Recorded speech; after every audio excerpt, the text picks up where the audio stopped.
غزہ پر جاری اسرائیلی حملوں کے دوران انتہا پسند یہودی آبادکاروں نے غاضب اسرائیلی فوجیوں کی مدد سے مسجد اقصی پر پھر ایک مرتبہ حملہ کیا ہے۔ اسرائیلی فوجیوں کی مدد و حمایت سے مسجد اقصی پر ریڈ کی گئی۔ اسرائیل کے ایک گھمنڈی اسرائیلی وزیر نے گیدڑ پھبکی دیتے ہوئے کہا کہ یہاں کوئی فلسطینی ریاست نہیں ہوگی اور ہم کبھی اوسلو واپس نہیں جائیں گے۔ فلسطینی ریاست کا وجود یہودیوں کی سلامتی کو خطرے میں ڈال دے گا۔ اقوام متحدہ کی جنرل اسمبلی میں غزہ میں فوری جنگ بندی کی قرارداد بھاری اکثریت سے آخرکار منظور کر لی گئی۔ 153 ممالک نے قرارداد کے حق میں جبکہ 10 ممالک نے مخالفت میں دیا ووٹ۔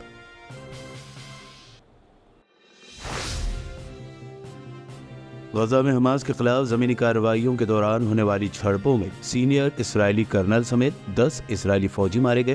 ان کے علاوہ ہوسٹیج بنائے گئے 2 اسرائیلی فوجیوں کی لاشیں بھی ہوئی ہیں برآمد۔ حماس سربراہ اسماعیل ہنیہ نے کہا، حماس اور مزاحمتی گروپوں کے بغیر غزہ میں کوئی بھی انتظامی منصوبہ ایک سوراخ اور دھوکہ ہوگا۔ طوفان الاقصی قابض دشمن کے لیے ایک زبردست دھچکا ہے جس نے اس کے وجود کو ہلا کر رکھ دیا۔ حماس کے القدس بریگیڈ کے ترجمان ابو حمزہ نے کسی بھی صورت ہتھیار نہیں ڈالنے کا اعلان کیا ہے۔ انہوں نے کہا، ہم کسی حالت میں رحم کے لیے دشمن کے آگے سفید پرچم نہیں لہرائیں گے، چاہے جنگ کتنی ہی طویل ہو جائے۔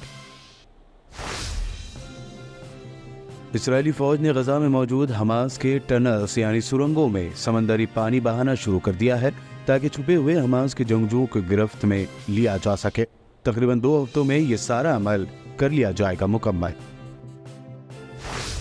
روسی فارن منسٹر سرگئی لاروف نے کہا کہ غزہ کی پٹی کی صورتحال خوفناک ہے اور اسرائیل تمام رہائشی محلوں کو زمین بوس کر رہا ہے۔ لاروف نے کہا، پوری بستیوں کو زمین بوس اور ملبے کے ڈھیر میں تبدیل کیا جا رہا ہے۔ ترکیہ کے ایم پی حسن بسمت اسمبلی میں اسرائیل اور حماس جنگ سے متعلق ترکیہ کے اقدامات پر تنقید کرتے ہوئے تقریر کے بعد اچانک غش کھا کر بے ہوش ہو گئے۔ بے ہوش ہونے سے پہلے ترک حکومت سے کہا، تاریخ میں تم خدا کے غضب سے نہیں بچ پاؤ گے۔ اور مقدس شہر مکہ المکرمہ میں ہونے والی بارش کے بعد حرم شریف میں دیکھے گئے روح پرور مناظر۔ شہر تبوک کی پہاڑی چوٹیوں پر برف باری سے چوٹیوں نے سفید چادر اوڑھ لی، لوگوں نے اٹھایا خوشگوار موسم کا لطف۔